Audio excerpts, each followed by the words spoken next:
Meus amigos do Brasil, vocês sabem que dia é hoje?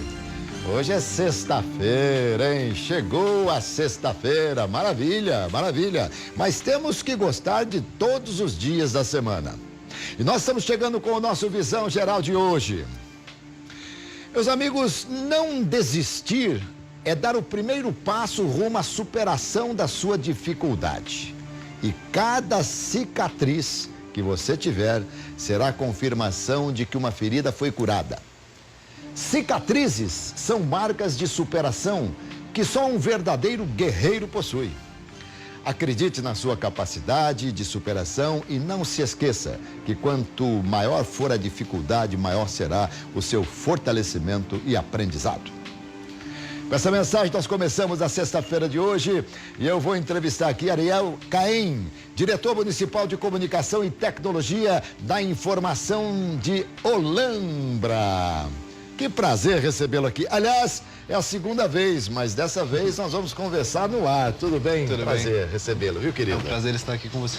Eu só recebo gente jovem hoje, hein? Que coisa. Hoje em dia, vocês jovens... Bom, vocês são o verdadeiro futuro do país, né? A gente espera que a sua geração, em termos políticos, inclusive, seja melhor do que a minha geração, né? Porque Se Deus quiser. Enfrentou e está enfrentando tanta coisa, não é, Ariel? Sem dúvida, sem dúvida. A gente precisa de renovação e a juventude precisa ocupar os espaços, né? Verdade, mas hoje a gente fica feliz porque quando você vê o Ministério Público, quando você vê os magistrados, né? Você vê tanta gente jovem e eu que já fui jovem, né? Eu que já fui jovem, imagino como, por exemplo, eu sei que eu narrava futebol já desde criança, eu sei que por vezes as pessoas imaginavam, olha, tão jovem fazendo isso. E hoje eu vejo que é isso aí, o mundo é assim, né? É o nosso ciclo. Ariel Caim, que descendência é essa aqui? Judaica. Judaica. Origem judaica. Ah, muito bem. Ariel Caim, diretor municipal de comunicação e tecnologia da informação em Olambra. Formado em comunicação social, com habilitação em jornalismo pelo Centro Universitário Adventista de São Paulo, pós-graduado em marketing e comunicação integrada pela Universidade Presbiteriana Mackenzie, é autor do livro Compasso Urbano, publicado pela editora Setembro, e coach em duas outras obras, a última delas, Lula, lançada pela editora Compactus. Exato, Beleza, do ano hein? passado. Que bom, parabéns, aí tem um belo currículo. Obrigado. E tá na área que você gosta? Tá trabalhando onde você atua? Sim, sim. Nunca me imaginei trabalhando com assessoria, isso aconteceu, mas acho que jornalismo é minha vocação. Tô feliz fazendo o que faço. Que bom. Você sabe que ontem no programa de esportes, por ter sido o Dia Internacional da Mulher também, a gente prestou uma homenagem à mulher, como convidamos aqui a Renata Rondini, uma jornalista brilhante, né, para participar. Justa homenagem, por sinal. Verdade. E ela estava dizendo que tá difícil o mercado absorver os jornalistas nos meios de comunicação, né? E eu começo a imaginar, porque anualmente as universidades, as faculdades despejam no mercado um número enorme de jornalistas. Sim. E os meios de comunicação, até mediante a crise, eles estão Cada vez mais, entendeu? Fica difícil. Então, a assessoria passou a ser um dos caminhos alternativos. Embora você esteja como secretário de comunicação, mas a assessoria é um dos caminhos, É né? a porta de entrada, né? No meu caso. Mas sem dúvida, hoje a profissão, até por conta da discussão em torno da necessidade do diploma, tudo isso contribuiu muito decisivamente para a desvalorização da profissão. Sem dúvida. Que é uma profissão tão importante, né? Deveria ter o seu valor. Os veículos deveriam investir em aumentar a redação, em produzir conteúdo de qualidade. Sem dúvida. E o que a gente enxerga é que a coisa caminha no sentido inverso, infelizmente. Você sabe que eu tenho um grande amigo em São Paulo, jornalista, Flávio Prado, e trabalhamos juntos um bom tempo, né? E o Flávio, ele professor de jornalismo também, o Flávio, ele diz sempre que claro, de maneira alguma você se desfazendo de qualquer tipo de profissão, toda profissão é nobre, é digna, mas ele dizia assim, um advogado defende uma causa por vez, o médico salva uma vida por vez, o jornalista, com uma frase, com um comentário, pode mudar milhares e milhares de cabeças. Sem né? dúvida, sem dúvida. Então é isso aí. Como é que tá a cidade de Olambra? Como é que tá o prefeito Fernando Fiore de Godoy? tá bem, me incumbiu de deixar um abraço para você, Alberto, e para os telespectadores da Rede Família. A Olambra está quente, mas está mais bonita do que nunca. Aliás, Olambra é um pedacinho bonito aqui dessa região leste, né? Com certeza, com certeza. A Olambra é conhecida nacional e internacionalmente aí pela Expo Flora, né? As flores maravilhosas. Aliás, quanto tempo tem a Expo Flora? Está na 37ª edição esse ano. 37 edições. 37 edições. Quando é que vai ser? Em setembro. Começa normalmente nos últimos dias de agosto e segue ao longo de todo o mês de setembro, 5 finais de semana. Tá. Nós vamos falar bastante aqui da sua área, que é a área da tecnologia, da área da comunicação, mas vamos falar um pouquinho assim dos aspectos até econômicos da cidade. A Olambra não vive só do cultivo das flores, né? Não. A gente tem naturalmente uma zona rural bastante extensa, com muitas propriedades produtoras, mas temos também o agronegócio lá em pecuária forte, desenvolvimento de tecnologia para produção de sementes muito forte. Né? Indústria um pouco menos, mas um setor que vem crescendo bastante é o setor de desenvolvimento de tecnologia para aperfeiçoamento de sementes para hortaliças, flores. É um setor em pleno crescimento lá na cidade. Eu até outro dia aqui, conversando com um entrevistado, eu falei sobre o agronegócio, que para mim é a agricultura, né? Então eles mudam, ficou muito mais bonito, né? Você falar do agronegócio, aí você fala da agricultura, mas basicamente não tem diferença, né? Não. E é um negócio. Agricultura, e aí você tem também a pecuária, toda essa coisa toda, né? Exato. E aí tá tudo englobado aí no agronegócio. A Olambra, como o próprio nome nos fala, ela tem assim o povo, a população formada mais pela descendência de holandeses. Exato. O que na verdade deu o diferencial para a cidade foi a questão da imigração. Aliás, comemoramos esse ano, em 2018, 70 anos de imigração holandesa para a Olambra. Exato. Os primeiros imigrantes chegaram em junho de 1948, fugindo ali do pós-guerra. Enfim, tinham lá um país 45, devastado, né? Um país devastado pela guerra e com pouca perspectiva de qualidade de vida, de emprego, e eles vieram para cá para produzir, para tentar uma vida nova. Por que eles escolheram, no aspecto geográfico, por que eles escolheram a região ali de Olambra? Na verdade, foi uma parceria do governo holandês e brasileiro e também da Associação dos Lavradores Católicos da Holanda, que em conjunto com o governo brasileiro identificaram algumas áreas no Brasil, e uma delas foi essa fazenda Ribeirão aqui no interior do estado de São Paulo, que veio se tornar o município de Olambra posteriormente. Você nasceu em Olambra? Não, sou natural de Santos. Santos, litoral. E veio para Olambra aqui.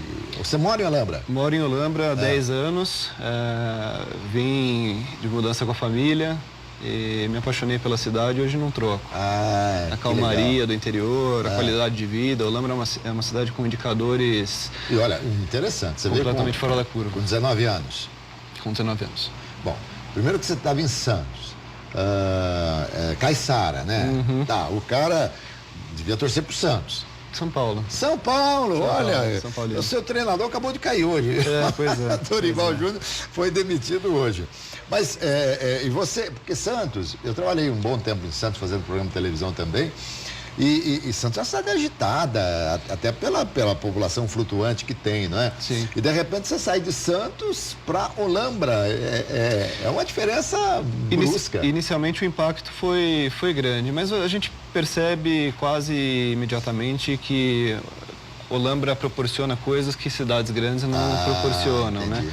Então, qualidade de vida, segurança, tranquilidade, sossego à noite.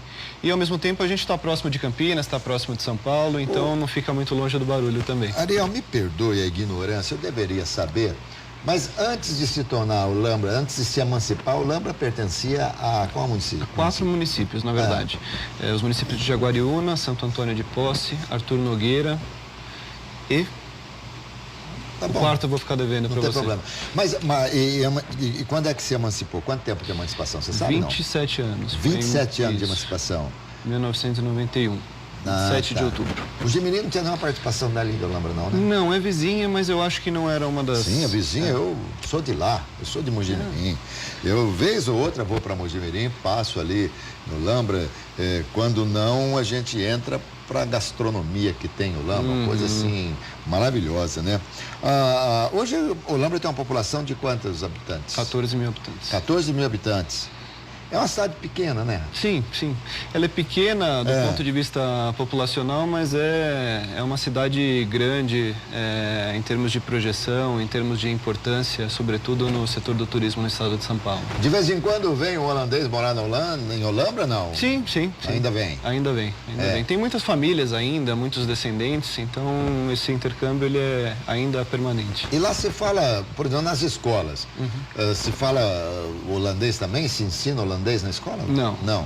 O que foi feito recentemente, em 2014, a gente introduziu a disciplina de turismo na grade curricular das escolas municipais para criar uma consciência turística junto à população. O turismo é um setor em pleno crescimento em todo o país e que gera oportunidades de emprego, oportunidades de renda.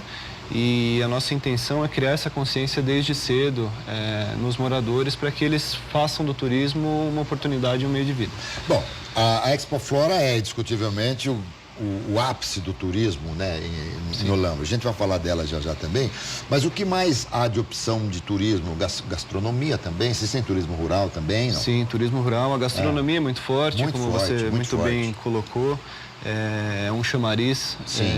Recebemos turistas de toda a região aí ao longo da semana, em especial no final de semana, por conta da gastronomia. A própria arquitetura típica é um atrativo. Sim, verdade, é um atrativo à parte. Também. A produção de flores, a visita aos campos de flores é uma coisa que é muito procurada. E Olambra é uma cidade que tem um calendário de eventos bastante extenso, né? Naturalmente, a Expo Flora é o carro-chefe, né? É um evento que reúne em um mês mais de 320 mil pessoas na cidade. 320 mil, hein? Então é um evento... Muitas vezes a população grandioso, da cidade. muitas vezes. Mexe com toda a rotina, o dia a dia da cidade. Mas a gente tem um calendário de eventos bastante extenso. Todo mês temos eventos, enfim, os mais diferenciados, festival gastronômico, a Hortitec, que é um evento já bastante grande, também voltado para o setor de horticultura e agronegócios, enfim. Todos os meses nós temos uma variedade grande de eventos para o turista e para o morador. E você já falou, Olambra comemora 70 anos da Expo Flora. E o que você... Da imigração. São 37 anos de Expo Flora. Exato. 70 anos, assim... 70 anos é uma data marcante, né? Marcante. Sem dúvida. E vocês vão fazer festa? Vão preparar alguma coisa? Sim, vai mandar todo mundo de volta para Olambra para eles ver como é que eles estão? Como é que está a coisa por lá? De jeito nenhum. A gente tem uma programação que está sendo preparada. Criamos uma comissão, prefeitura, o clube da cidade, a própria Expo Flora, enfim, reunimos uma série de agentes da cidade para construir uma agenda conjunta comemorativa para esses 70 anos, começando possivelmente aí a partir de abril, quando a gente tem o Dia do Rei, que é uma festividade tipicamente holandesa. Não, mas quando eu falei mandar para a Holanda, não é de volta, não, mandar... dar uma passagem para todo mundo e para Holanda. Deve ter parentes na Holanda sim, e tal. Aliás, inclusive para nós, né? Com certeza. Né? Você conhece a Holanda? Conheço, tive a oportunidade. O Ariel, quando vocês falam assim, queria entender exatamente a terminologia. Você fala assim, olha, dá uma passadinha aqui em Olambra ou dá uma passadinha aqui na Olambra. Muita gente usa na Olambra, é costume popular, né? Não é o correto do ponto de vista gramatical, mas o certo é em Olambra? Em Olambra. Mas as pessoas, especialmente lá na cidade, eu vou na Olambra. Vou na Olambra. Exato, dá um pulinho ali na Olambra. E é muito curioso que existe isso, inclusive, dentro da cidade. As pessoas que moram nos sítios, chácaras, na zona rural, quando vão para o centro da cidade, elas se referem ao centro da cidade como ir na Olambra. Então, tá certo. É muito curioso. Vocês falam para o prefeito, que eu já te chamei de secretário aqui várias vezes, então você, por favor, fala, Fernando, o Alberto lá me chamou de secretário, já falou para você nomear secretário, instituir o cargo de secretário, que não tem um cargo desse. Pois é. A partir de agora, estou nomeado oficialmente pelo secretário. Mas não tem, são diretorias, não secretarias? São departamentos, não secretarias. A estrutura não justifica a secretaria. Então, mas isso aí é regido por uma regulamentação constitucional, por exemplo? lei municipal. Não, municipal. Exato. Lei orgânica do município, É. que pode ser alterada. Pode ser alterado. Quantos vereadores tem a cidade? 9 vereadores. 9 vereadores. Muito bem. E a base do governo, pelo menos 5. Sim, sim, pelo menos 5. Para poder governar, né? Sim, senão fica difícil. Difícil demais. Ariel, eu quero falar do teu trabalho aqui, mas vamos falar um pouquinho da Corrida da Lama, que foi um evento que a gente até mostrou aqui, agradecendo lá a sua diretoria por ter nos enviado as imagens e tal. A gente que agradece. Você também se lameou todo lá, não? Bastante. Apesar de não ter participado, sobrou para todo mundo. A Cíntia Psalance também se lameou? Olha, um Ela pouco sempre menos, vem um pouco toda, menos. toda elegante, toda assim. Ela mantém, ela é né? nórdica, Exato, né? ela mantém essa outro nível postura, e tal, a lama né? não atinge. Não atinge. Olha só, e que a natureza. E olha que a natureza trabalhou, reconhece. bastante, viu? Trabalhou bastante no dia. Se tiver algumas imagens aí da corrida, coloca pra gente quando a gente vai falando aqui. Isso, estamos vendo aí, ó. O pessoal sai limpinho Sai e volta limpinho e sujinho. chega sujinho, exatamente. Olha que bonito ali. Aí meio perto da entrada da cidade ou não? É em uma das entradas da cidade, ao lado do moinho, que é o nosso principal o moinho, atrativo exatamente. turístico lá.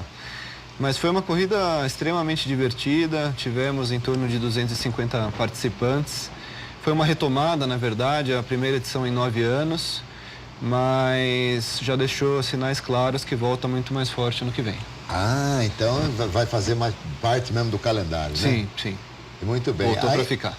Aí é um escorregador, né? Uma coisa legal. Uhum. Esse é um pequeno trecho, na verdade. Aí você tem outros Olha trechos que a gente está vendo aí afunda a perna, por córregos, rios.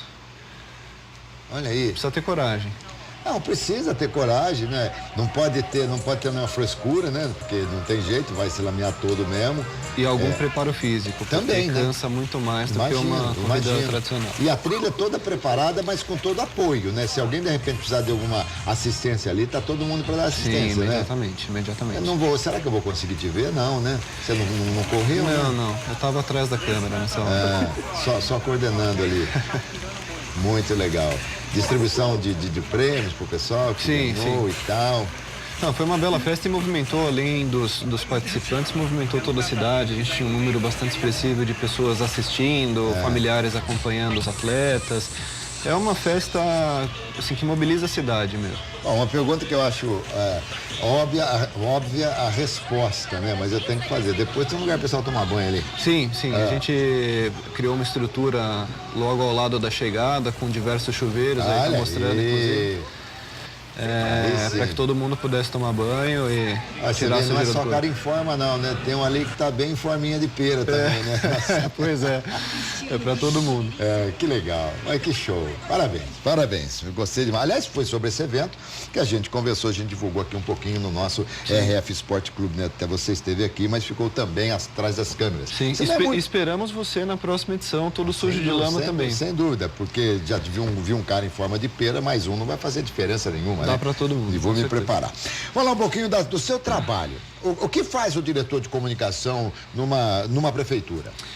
A gente, na verdade, tem uma estrutura hoje com 2 outros colegas, excelentes profissionais, entre eles a Cíntia, que está aqui com a gente. Sim.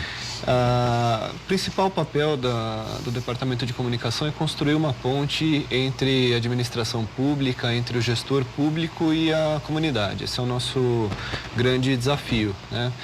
Levar informações de utilidade pública, informações de interesse coletivo, para que a comunidade esteja bem informada a respeito dos trabalhos da prefeitura, dos serviços que estão sendo ofertados, para que elas tenham também uma prestação de contas a respeito do serviço que está sendo desenvolvido. Então, o nosso papel é construir essa ponte. E sobre a tecnologia da informática? Isso é uma coisa nova, né? Que entra dentro do contexto do nosso departamento na questão de cidades inteligentes. A gente está começando a engatinhar em algumas ações aí voltadas a tornar a cidade mais prática e mais funcional para as pessoas.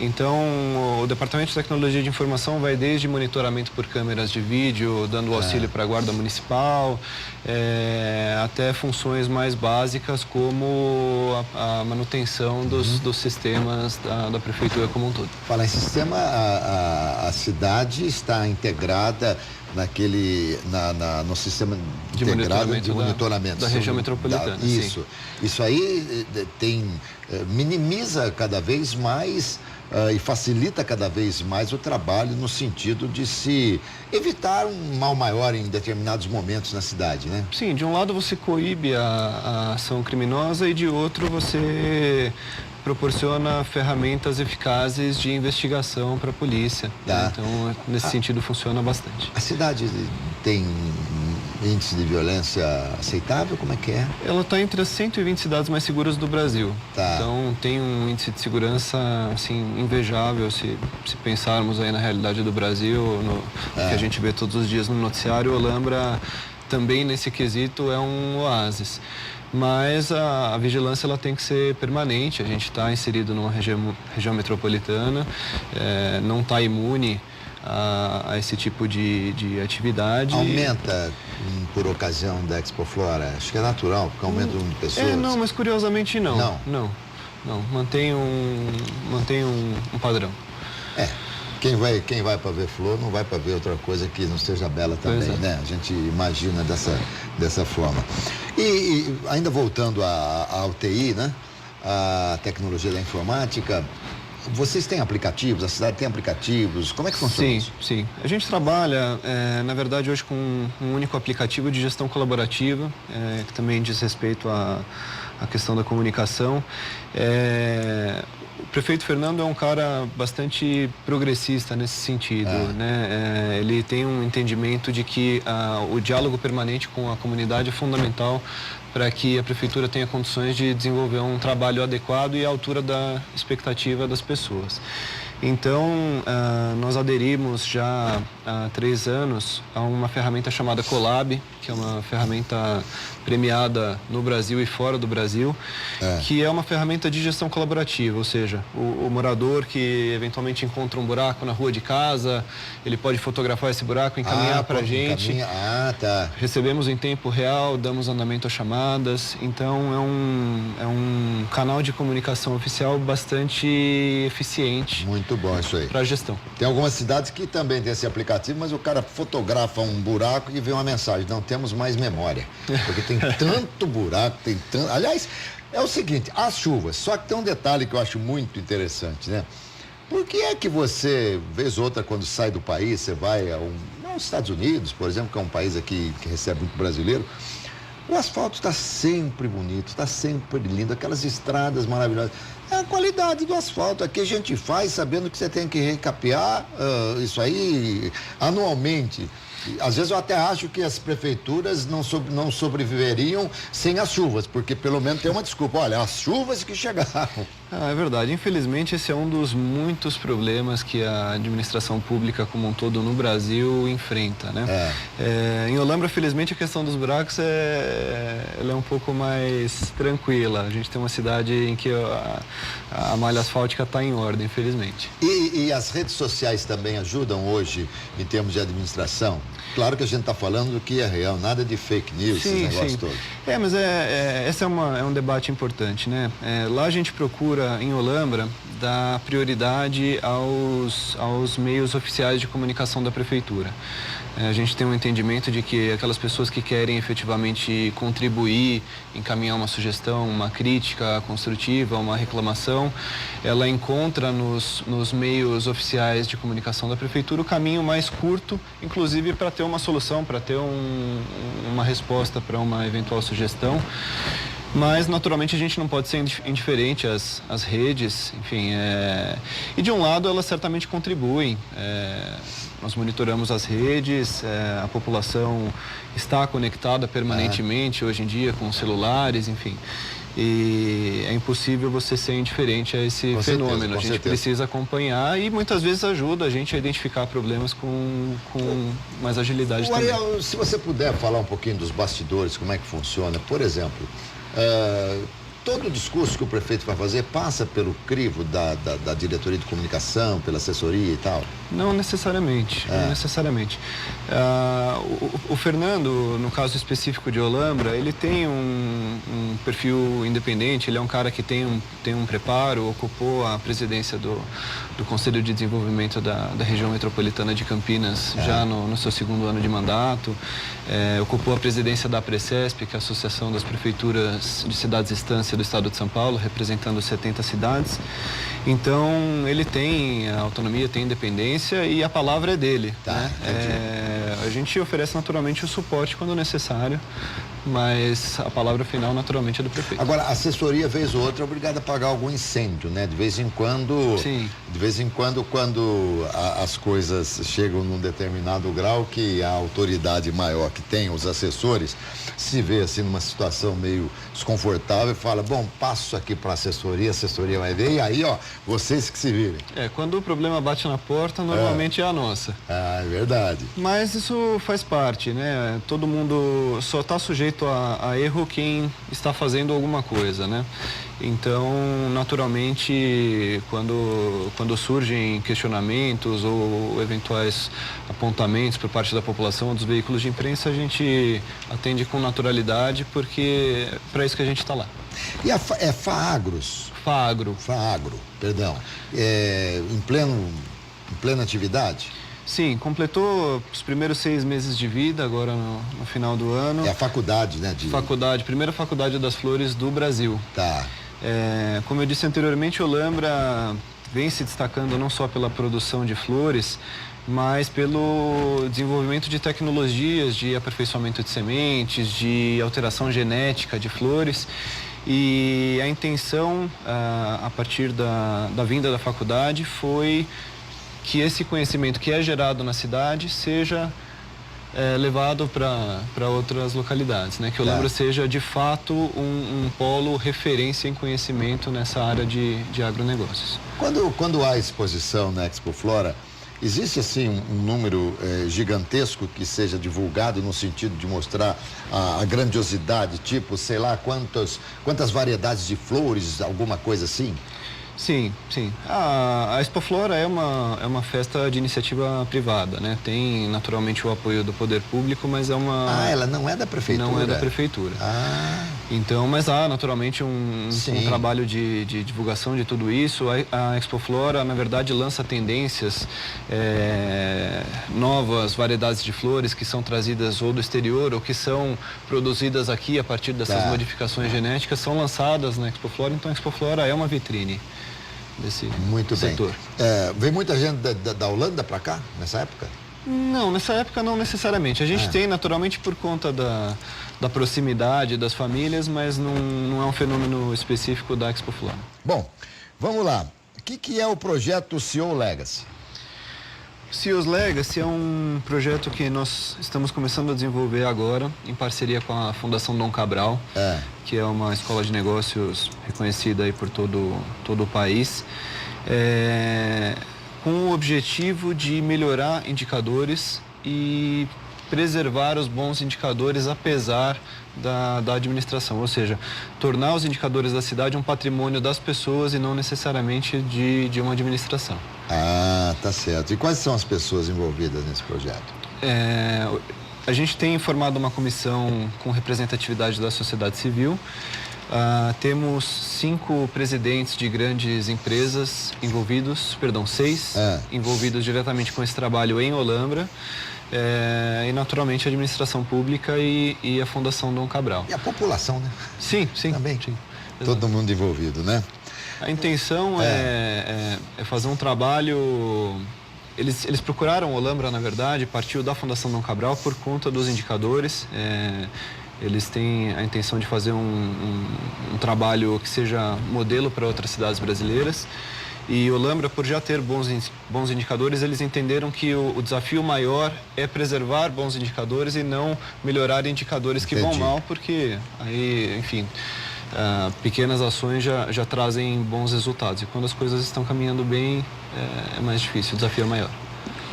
Fala um pouquinho aqui do esporte, que é uma área que eu gosto muito. Vocês não tem um time de futebol assim, Olambra, não? Temos algumas, não temos uma equipe de Olambra, mas o futebol amador lá é bastante forte. Estamos com um campeonato, aliás, entrando agora no domingo nas fases de semifinais. Tá. O campeonato amador é bastante tradicional, mexe com as paixões e as emoções lá. E mais de 20 equipes participando, enfim, quase 300 atletas envolvidos, é um campeonato bastante forte. E a cidade, eu não me recordo, eu sei que em Jaguariúna tem alguns estádios ali, mas Olambra tem também? Olambra um estádio tem, grande, sim. Grande que eu quero dizer, dentro da proporção de uma cidade de 14 mil habitantes. Tem um estádio municipal nas proporções de uma cidade de 14 mil habitantes, exato. Tá. E depois tem alguns outros campos em bairros, também com metragem oficial. Enfim, os campeonatos são disputados em bairros, não apenas em uma única localidade, mas estádio oficial mesmo um só. Agora, é o futebol que mais mexe com a cidade ou há algum outro segmento esportivo que atrai do povo de Olambra? Não, é o futebol. Sem dúvida, o futebol é o carro-chefe.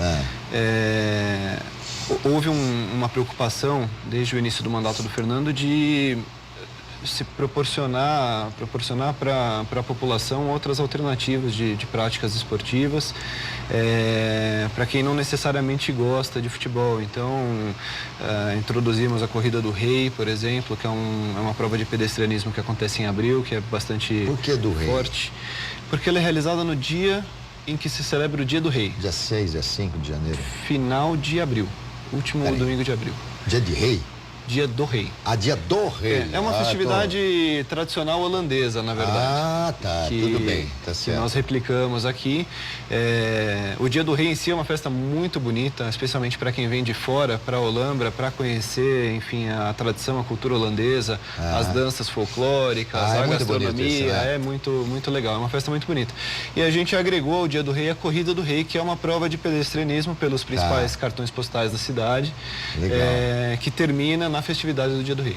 Eu fiz confusão com o Dia de Rei, que os meus ancestrais aqui, os meus antepassados comemoravam muito, que fazia aquele, acho que é bolinho, pãozinho, acho que é bolinho de chuva, eu não sei como é que é. Aí você tinha que abrir a casa, pôr a mão em tudo que colocava a mão assim aumentava, então você pegava em dinheiro e não sei o que, Estou esperando o resultado até hoje. Faz um bom tempo. Mas é sempre assim, né? Você vê, o pessoal está dizendo que está esperando também o dia que vão receber o dinheiro de quem passou o Réveillon com branco, quem passou o Réveillon de amarelo. Mas olha, antes tarde do que nunca. Com certeza. Com certeza. E o prefeito, como é que é o prefeito? O prefeito é um homem do esporte também? Ele gosta. Corintiano. Corintiano não é, né? Corintiano não tem... Acompanha bastante, gosta, estava na Corrida na Lama, é bastante engajado quando o assunto é esporte. Ele acompanha de perto. Tá, hoje, quais são as diretorias assim? Então, porque se vocês não têm secretaria, mas é contemplado por meio de diretoria todos os segmentos necessários para o desenvolvimento efetivo da cidade. Sim, a rigor funciona da mesma forma, a distribuição se dá da mesma forma. Você tem uma diferenciação de nomenclatura e de estrutura, né? A secretaria normalmente tem uma estrutura mais completa e os departamentos eles são específicos para aquela atividade. Olha, mas eu não vou te perdoar se você não falar, não é possível, você não lembrou a quarta cidade que fazia divisa lá? Eu não lembrei. Mas eu trouxe a colinha, a Cíntia lembrou a gente, é Cosmópolis, olha, a quarta cidade. Eu tentei te dar toda essa coisa, eu deixei a bola pingando na área para você fazer o gol, mas aí você, como nobre que é, e reconhecendo o valor da assessoria de imprensa, né? A Cíntia já lhe passou. Cosmópolis, então? Cosmópolis. Então vamos lá saber as quatro. Cosmópolis. Arthur Nogueira, Cosmópolis, Jaguariúna e Santo Antônio de Posse. Cada uma dessas cidades tinha um pedacinho de Olambra? Um pedacinho de Olambra. Então a emancipação teve uma negociação grande, né? Teve que negociar com todas, né? Sim, houve uma negociação grande, inclusive com o governo do estado na época, porque normalmente se seguia um determinado modelo. A região precisava se tornar primeiramente um distrito para depois poder pleitear o título de cidade. E Olambra pulou o distrito, né? Então a emancipação de Olambra se deu de uma forma diferenciada através de uma negociação naturalmente com os municípios e com o governo do estado. Tão jovem assim, você tem pretensões políticas, tem vontade? Não penso nisso, estou satisfeito onde estou. Não? Ó, muito bom. Não pretende concorrer a cargo eletivo, assim? Não, eu acho que dos bastidores a gente tem condições de contribuir ativamente. Tá. Né? E não me sinto à vontade hoje. Deus pertence, não, né? naturalmente. Isso é hoje. Hoje eu não me sinto à vontade de me distanciar da minha carreira, mas o Muito futuro bem. a Deus pertence. Ariel Caem, muito obrigado aqui pela sua visita, Eu que pela agradeço entrevista. Foi muito gostoso falar Pelo contigo, convite, viu? pelo bate-papo, foi ótimo. E agradecer também aos telespectadores da Rede Família pelo tempo, pela atenção. Muito bom. Foi um prazer. Convidá-los para ir ao Lambro, tá certo? Sem dúvida. Meus amigos, eu conversei com Ariel Caem, diretor municipal de comunicação, tecnologia da informática de Olambra, nessa sexta-feira. Aliás, realmente uma entrevista muito gostosa. Espero que vocês tenham gostado também. Sexta-feira, vamos lá. Dia de afrouxar o nó da gravata. Ai, que delícia que é, hein? Gente, sempre com moderação, sempre com moderação. Seja paciente no trânsito para não ser paciente no hospital, tá bom? Não se esqueça que eu volto hoje às 7 horas da noite com o RF Sport Clube. Bom final de semana a todos. Até mais. Tchau, tchau.